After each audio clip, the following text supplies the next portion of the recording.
Having checked the authority of the author of our particular article and source, our responsibility now is to check the authority of the source itself.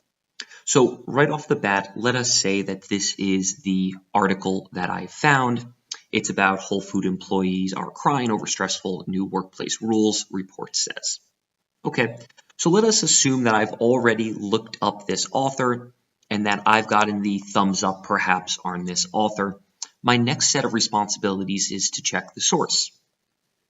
The source is foxnews.com, and I can see that simply right up here in the search bar. I can also see that up in the upper left-hand corner. Now, what I'm going to do, and as I've shared already in the mini lesson, is I am going to use sourcewatch.org as a place to help me find out a little bit more about the source itself. So what I'm going to do is I'm going to type in Fox News. I'm going to do source : source watch. That means that whatever the results are, they're all going to have to do with watch. So what I'm going to do now with this popping up is I'm going to go to Fox News at Source Watch. Now this here is Source Watch, and you can see it's sort of styled in the vein of Wikipedia. It's in the third video that you're going to learn a little bit more about what Source Watch is, but I just kind of want to give you a sense of how this works. So what you're going to see is I'm going to try to check out this source of Fox News.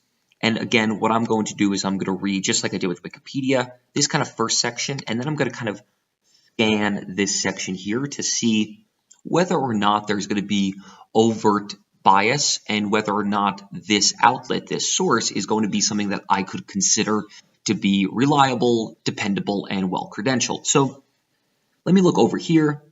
First, I see a couple of names that could sort of help me if I wanted to dig a little bit deeper, but I also see it's considered by many to be an arm of the Republican Party. Well, right off the bat, that doesn't bode particularly well because it doesn't really speak to the fact that it's going to present us with a source that is designed to inform, but instead it's going to be a source that's designed to persuade. And that's really not what we're going to be looking for here. Now, as I scroll here, I'm already sort of on edge thinking maybe this is not the ideal source. But I'm going to look here and I'm going to see ties to Republicans. That's not a good sign. I'm going to see Fox News versus the Obama administration. Again, not a good sign. I'm going to see newsroom memos instruct bias. Obviously not a good sign. So for example, a memo that was sent around in 2009, climate change, never admit the science is clear. This is not great. So I could continue to look, but what I'm ultimately going to see here is that right off the bat, this feels like an extremely biased source. And thus I would say to myself, based on what I've learned from SourceWatch, I'm not going to use it. In the next video, we're going to explain a little bit more about what SourceWatch is and how you use SourceWatch to figure out about sponsors. All right, guys.